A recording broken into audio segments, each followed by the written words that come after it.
Babatiin ko lang ng advance happy birthday si Jam Kamagong Makay.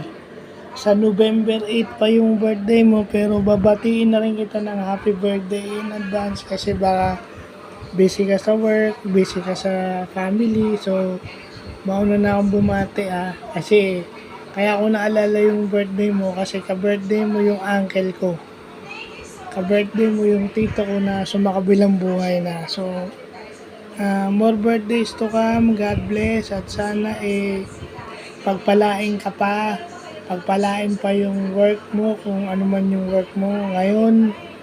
At continue to be a good mother. Yun ang importante. Maging mabuti kang ina.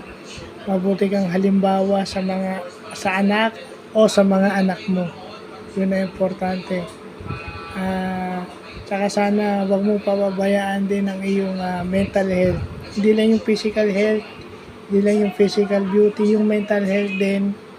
Wag mong kakalimutan dahil siyempre maraming stress Hindi naman mawawala sa buhay yung stress pero yung stress lang na kaya natin. Pero yung mga walang kwenta-kwenta at hindi natin kakayanin, kung pwedeng pakawalan na. So, yun yung wish ko sa birthday mo. Ngayong 10th birthday mo kasi baka magkamali pa ako pagka binanggit ko yung age mo. So, yun lang po.